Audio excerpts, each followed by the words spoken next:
زما رونو دا د شعبان میاشت د شب قدر میاشت ورته وایي او دې ته دا د شب قدر میاشت زمونږ د پښتنو په نوم ویل کېږي شب قدر. زموږ علما لیکي وي دې کې یوه شپه ده 15مه شپه چې هغې ته د شب قدر شپه وایي او هغې شپې ته زمونږ خلک شب برات هم وایي. دا شب قدر ورته ولې وایي؟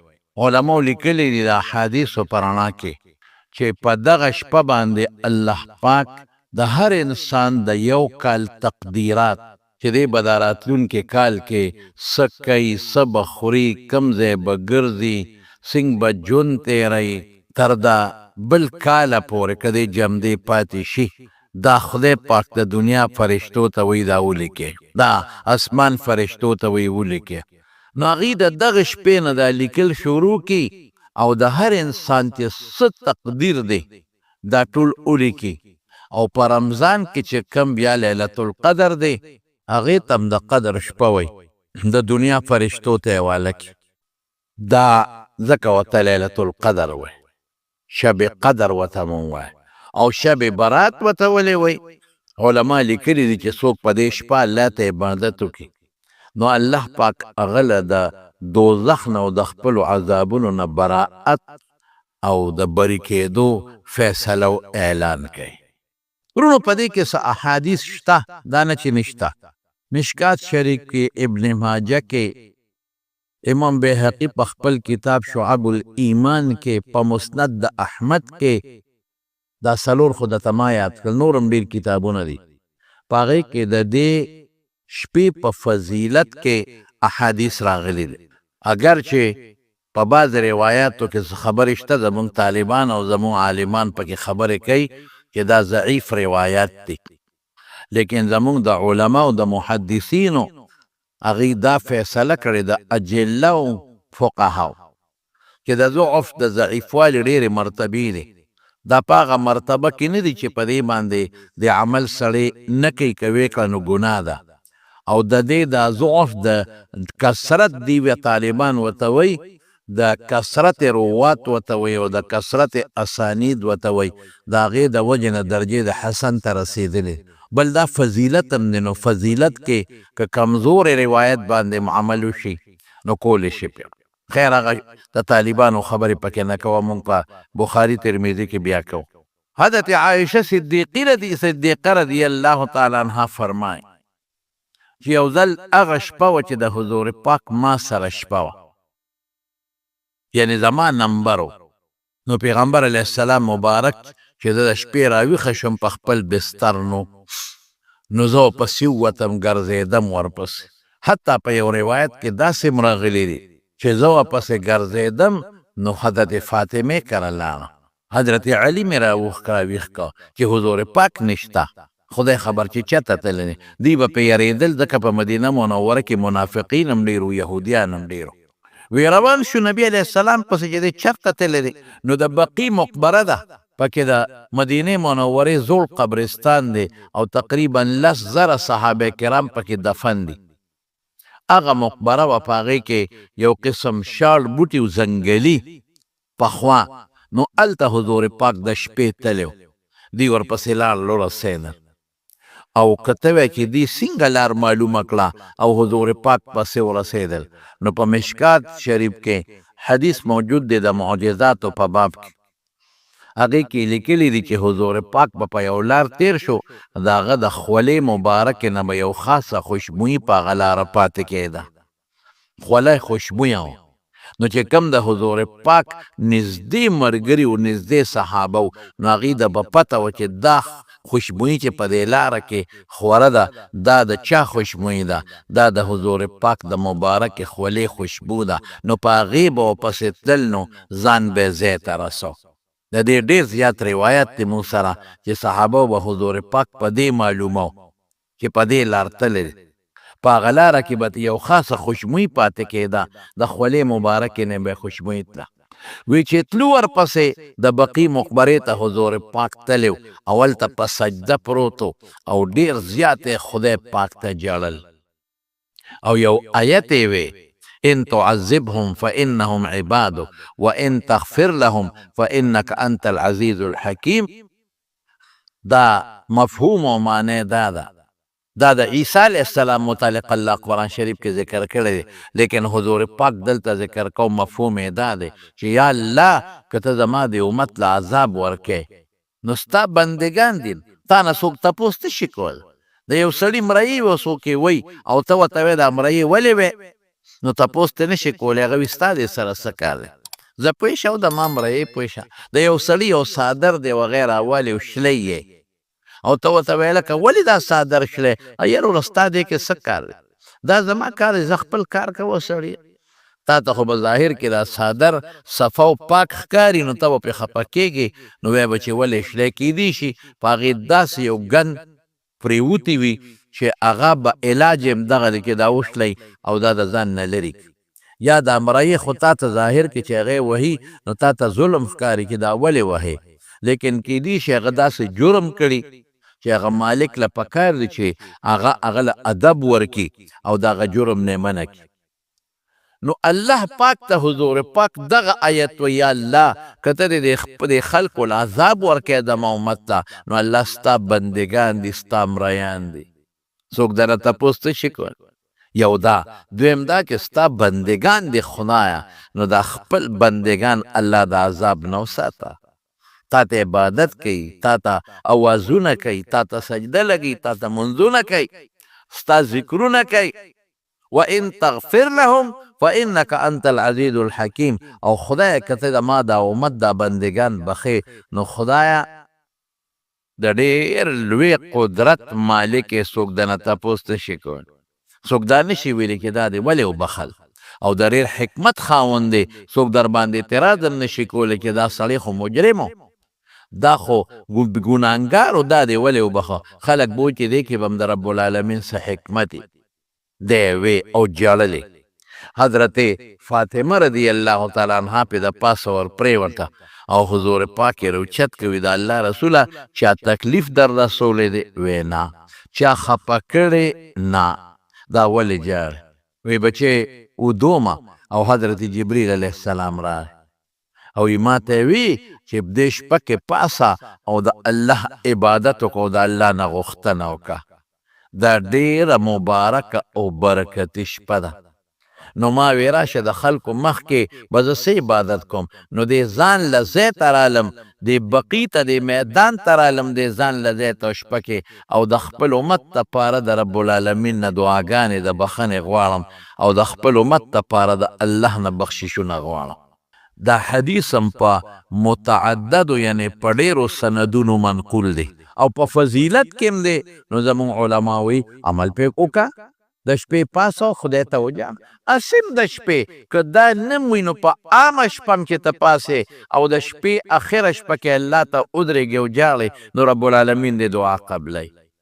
نبی کریم صلی الله علیه وسلم فرمای وی په دې اخره شپه کې الله په خپل شان لایقه د ړومبي اسمان ته راکوزېږي. نو الله پاک اواز کوي، درې اوازونه کوي رب العالمین. یو دا وی من یستغفرنی، داسې څوک دی چې ما نه بخښنه وغواړي فاغفر له چې زه وبخم. شته څوک بخښنې والا چې ما نه بخښنه وغواړي او زه وبخم؟ اوس ګوره الله په خپله وایي ما نه بخښنه وغواړئ، ما نه د ګناه معافي وغواړئ چې زه مو بخم. دویم څه وایي؟ هر من سائل څوک شته چې ما نه سوال وکړي. خلک د بل په در کې ودرېږي او سوال کوي نو بنده پې خفه کېږي او قسم دی چې الله په سوال خوشحالېږي. شته څوک چې ما نه سوال وکړي نو فاجیبه چې زه د ده دا سوال قبول کم. هل من مسترزق څوک فقیر غریب قرضدار یو اوږې نهر شته چې ما نه روزي وغواړي چې زه روزي وله ورکم. دا اوس هغه څوک یادوي الله چې ګناهګار دی، هغه ته آواز کوي. هغه چاته وایي چې هغه محتاجه دی، سایل سوالګر دی. هغه چاته الله آواز کوي چې هغه غریب دی، محتاجه دی، فقیر دی، مسکین دی، لوړی نشته، هغه ته وایي ما نه وغواړه چې دله درکوم. دقه وخت د قبلېدو د زمانونو ګورئ، د اخره شپه چې ده دا د دعا د قبلېدو ټیم دی. عامه شپه کې که ته پاسې بیا په دې شپه لیله مبارکه چې په دې کې ته اخره شپه کې پاسې او د الله نه سوال وکې نو الله پې خوشحالېږي خفه کېږي نه الله به یې درته قبوله کړي حضرت یوسف علیه السلام او حضرت یعقوب علیه السلام مشهوره واقع ده زه به یې درته یو جمعه وایم انشاءالله چې یعقوب علیه السلام بچو یوسف علیه السلام بوته او په کوی کې واچو څومره تکلیف یې خپل رور ته ورسو خشته ښکلی رور هغې کوی کې واچو او جامې یې ترې وویستې په کوی کې یې ورغورځاو او شال کوي و هغې ته یې ورغورځاو د دوی خو دا خیال و چې دی به مړ شي او دا ولې کوی ته غورځاو دی ورسره بغض کو ځکه د یعقوب علیه السلام یوسف علیه السلام سره مینه ډېره زیاته وه اوس هم زموږ د خلکو دا قانون دی چې کم پلار د یو بچي سره مینه کوي نو د هغې بچو دا پلار هم بدي شي او غرور هم بدي شي وی دی خوښ دی او موږ یې نه یو خوښ د مارونو دوه قسمه مینه ده یو هغه ده چې هغه د اختیار نه باري طبیعي مینه ورته وایي په هغې خدای څوک نیسي نه یو سره زیاته مینه ده بل سره کمه مینه ده د زړه نه یو زیات خوښ دی بل کم خوښ دی نو دا خو د خدای را طرف نه دی په دې کې څه دي په دې کې خدای هم نیول نه کوي او یو هغه ده چې یو سره لږه زیاته ښېګړه کوي او بل سره کمه کوي او دواړه برابر دي نو په دې بیا الله خفه کېږي یو خبره ده که یو زوی غریب دی محتاجه دی او بل مالدار دی او دا پلار دی غریب سره خیر ښېګړه کوي پروا نشته په دې خدای نیول نه کوي بیا نو یوسف علیه السلام د رونو بوتو کوی کې واچو ځکه د یعقوب علیه السلام پیغمبر مینه ورسره ډېره زیاته وه او د هغه کمیس یې راوړو په وینو رنګ بنګ ورته یې بابا مونږ خو یوسف بوته چې مونږ سره به لوبې ټوقې کوي مشغولا به وکړي هغه خو رانه شرمخ مونږ جامو ته کېنولې او مونږ منډې تړلې والې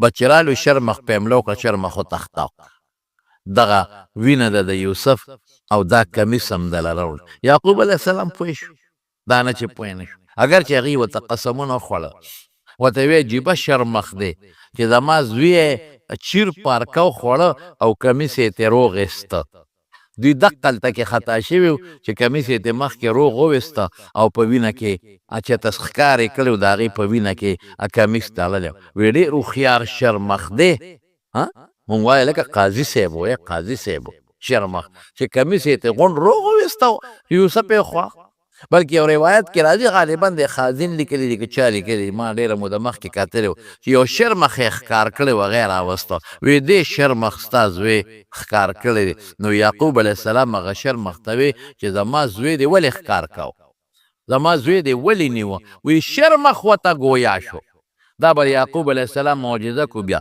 شرمخ ورته ګویا شو ورته وی الله پاک په شرمخانو او په زمرو د پیغمبر غوښې خوړل حرام کړي دي ما ستا زوی نه دی خوړلی خیر یو خو یوسف علیه السلام ته غټ تکلیف ورسو بل پلار ته یې غټ تکلیف ورسو یعقوب علیه السلام به د خپل بچي پسې جالل وابیضت عیناه من الحزن وهو کظیم دا سترګې د ژړا نه تکې سپینې شوې او اخر وخت کې په د خپل بچي پسې ړوند شو یا صفا علی یوسف او یا الله زما یوسف په کوم ځای کې وی هغه ته خو پته وه چې جمدې جاله یې رانه غیب کړي دي او دوی په دروغه قسمونه خوري خیر کله چې یوسف علیه السلام خدای پاک د مصر بادشاه که او بیا دارونه لاړل او پیژنګلو وشورونه غلې لتلي او هلته یې پیژنګلو وشوه چې دا خو زما رونه دي او بیا ته یوسف علیه السلام تپوس وکړه بابا مې څنګه دی وی بابا خو ښه دی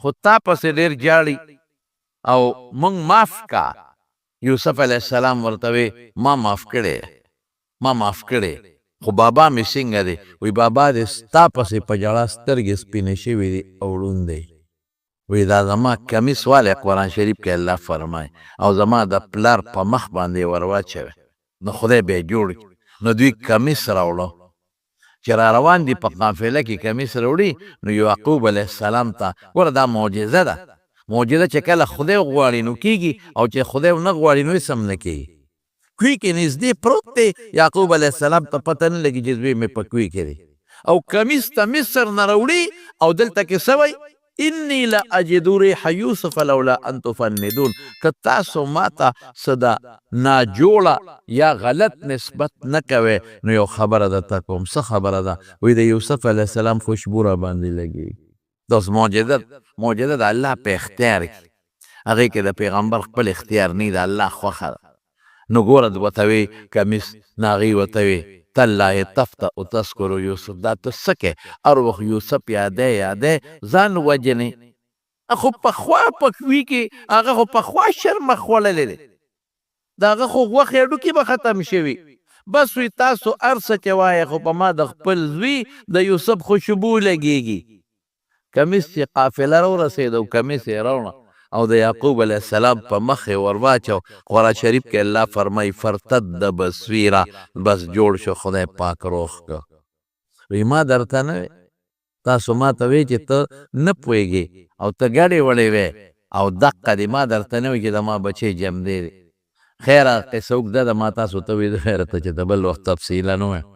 یعقوب علیه السلام سره د بچو مصر ته لاړ د بچو سره چې مصر ته لاړ دغه وخت یوسف علیه السلام د مصر بادشاه دی. ډېره غټه استقبالیه وشوه ډېره غټه استقبالیه او مور او پلار یې جمدي و یعقوب علیه السلام او د هغه بیبي او د یوسف علیه السلام ټول وروڼه هغې ورته په سجده پرېوتل. هغه زمانه کې د تعظیم سجده دا جایز وه. اوس د تعظیم سجده ممنوع ده منع او دا اقا خوب و چې یوسف علیه السلام ماشوم و خوب یې لیدو وی بابا زه خوب وینم انی رأى فی المنام زه په خوب کې دا وینم چې 11 ستوري او نور او سپومې ما ته په ځمکه پراته دي په سجده پراته دي. وی بچې دا خوب چاته مه وایه ګورې وروڼو به سره حسد شروع کړي. خو پیغمبر وپوه شو چې د 11 ستورو نه مراد دا 11 وروڼه دي او د نور او سپومې نه زه مراد یم او زما بیبي مراد ده. هلته ورته وی بچې یعقوب علیه السلام ورته وی دا دې د خوب هغه تعبیر و خدای پاک رښتیا کوي څونه موده پس د خوب تعبیر رښتیا نو ځان سره مور او پلار په تخت باندې کېلو. یو عجیبه منظر و تر دې حده پورې چې په بعض روایاتو کې راځي مفسرینو لیکلي دي چې د اسمان فرشتو د الله نه اجازت وغوښته چې الله موږ له اجازت راکړه موږ دنیا ته کوزیږو دا منظر ګورو چې یعقوب علیه السلام نن راځي او د خپل بچي سره میلاویږي چې دی کې به څومره خوند وی.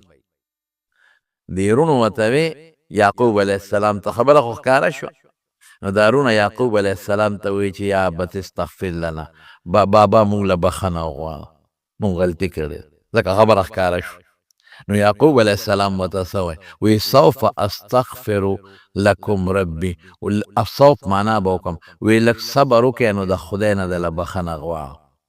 اوس دلته کې طالبان زمونږ خو هر قسمه سوال کوي چې یعقوب علیه السلام خو پیغمبر و دغه وخت یې ولې سوال نه کوو د بخښنې سوال خو زر پکاري چې الله زر خوشحاله شي. د بخښنې سوال ټیم ته مه ګوره زر وایې الله ما وبخښي الله چې ګناه وکړي زر بخښنه غواړه چې الله زر خوشحاله شي او ګناه دې زر معاف شي. نو یعقوب علیه السلام پیغمبر و د پیغمبر دعا هم قبلېږي بل د دوی پلار و د پلار دعا هم د بچو دپاره قبلېږي او بل نیک سړی په دعا کې وسیله هم کولی شي. نو یو پیغمبر په دعا کې الله ته وسیله کوي دا خو خامخا قبلېږي. نو ولې ورته یعقوب علیه السلام دغه وخت کې دعا نه غواړي د خدای نه بخښنه نه غواړي وی سوف لفظ راغی چې لږ صبر وکړې څه لږ ساعت پس تله د خدای نه بخښنه غواړم. نو علمو لیکلي د روایاتو په نظر کې چې دی د سبا د وخت انتظار کو چې د پیشمني په دې وخت کې خدای پاک دعا قبلوي نو د پیشمني په دې وخت کې ولا دعا غواړم. نو ګوره پیغمبر چې د الله نه هغه دعا چې د بچو دپاره یې غواړي او بچو یې څومره غټ جرم کړی دی او مې پلار خفه کړ او مې یوسف علیه السلام هغې خو په خپل نیت مړ کړ د هغه د مرګ اراده وکړه او مې ورته ضرر ورسو او مې بچې د پلار نه جدا کړ ډېر سخت جرمونه یې کړي نو چې د دې جرمونو دپاره پیغمبر سوال کوي هسې هم دعا قبلېږي نو کم وخت له انتظار کوي د پیشمني وخت له پته ولګېده چې د پیشمني دا وخت یوازې د رسول الله مبارک په زمانه کې نه بلکې د هغه نه مخکې پیغمبرانو په دغه وختونو کې الله ته سوال کړی دی او د الله نه یې دعاګانې وکړي. دا ډېر قیمتي ټیم دی زمارو زموږ باباجي مولانا شهزاده صاحب رحمت الله علیه تاسو ما به د هغه نه ډېر کارته اورېدل یو ځل نه 2 خبرې مې د هغه نه اورېدلې د پیشمني کې به هغه خدای ته جړل به او دوه ټکي به یو به یو شعر وي تعاظمني ذنبي فلما قرنته بعفوك كان عفوك اعظما. زه به راته معنا وکړم چې الله زما ګناه خو ډېره زیاته ده، ما خو چې سوچ وکړه نو زما ګناه ډېر غټ بار دی، زما دا ګناه د ما د پاسه راسوره ده خو ډېره زیاته ده الله، ډېره زیاته ده. خو چې ما سوچ وکړه چې د خپله ګناه څونه ده او د خدای عفوه څونه ده، ما دې ته وکتل چې خدایه ګناه خو ډېره ده، خو ستا عفوې سره مې داسې مخامخ کړه نو پروردګاره ستا عفوه زما د ګناه نه بیا ډېره زیاته ده. الله ما معاف کړه.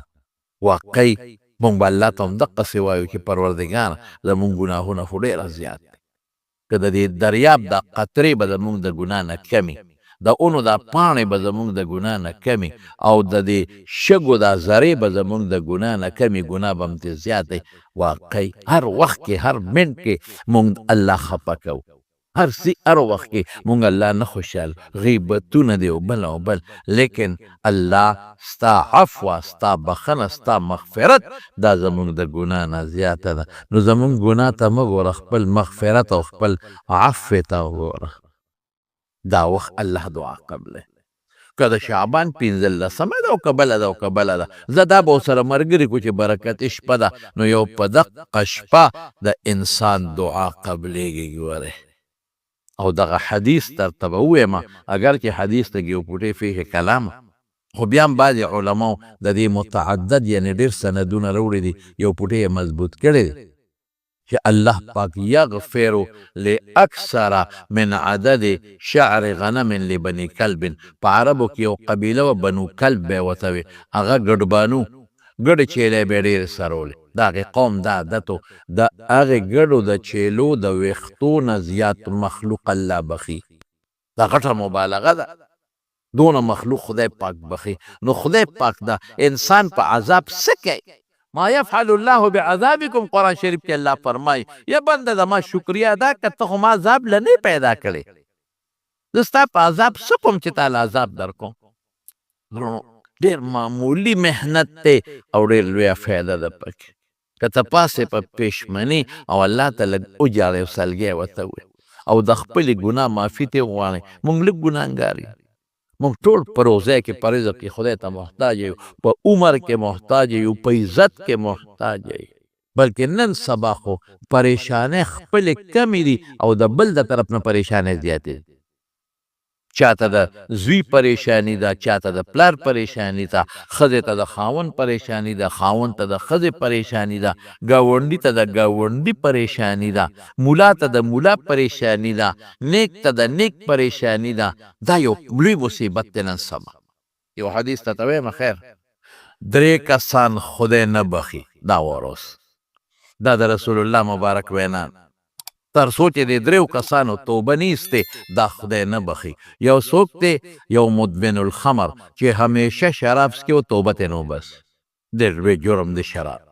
رسول الله صلی الله علیه وسلم اعلان وکړه د شرابو، لومبې اعلان یې دا وکړه وایي کې د مانځه په وخت کې چې څوک مونځ کوي نو شراب چونکې نشې نه اورېدل لږ ګران دي، نو تدریجاً دا شراب حرام شوي. لا تقربوا الصلاة وانتم سکارا، چې کله مانځه ته ودرېږئ شرابونه به نه څکئ. ولې په مونځ کې به الفاظ غلط وی. یو صحابي خو یا ایها الکافرون وی نو الفاظ ته نه خطا شو. نو مانځه ته چې ودرېږي نو نشه به نه کوې، چې مونځ کې ویښې او بیدار. نمبر 1. نمبر 2 بیا دویم حکم راغی، قل فیهما اسم کثیر و منافع للناس. هغې نه صحابو چې چېرې فایده هم پکې شته او نقصان هم پکې شته، بس چې کوم مشران صحابو هغې وایي چې نقصان دې پکې څه دی څکو، ځان یې تېو سات. او د هغې نه پس دریم حکم راغی، انما الخمر والمیسر، دا رجس وروستو راځي من عمل الشیطان فاجتنبوه، د دې نه ځان ساتئ، بس حرام شو. چې څنګه د شرابو د حرمت ذکر راغی، بس صحابو څه چل وکړه. حضرت انس وی زما پلندرو یعنی پلار مې ابو طلحه هغې په یو کوټه کې او شراب یې څکل او دې کې اعلان وشو چې شراب حرام شو. وی ما ته یې چاټی واړوه. وی د صحابو د مسلمانانو د مدینې په دې کوڅو کې دا شرابو دا لوښي دا چاټی واړول، دې لوښي کې په دې کوڅو کې دا شراب بهدل. صحابو خو به فوري عمل کو، کنې قسم دې د نشې نه څوک چاته وړېدی شي یو پوټینی غوندې نسوار غوندې شی دی او زمونږ طالبان یې مونږ ته ټول کار نصیحتونه مینتونه کوو د یو شرابو نه منې نه کړه نسوارو نه تېر د نسوارو نه مونږ منې نه کړه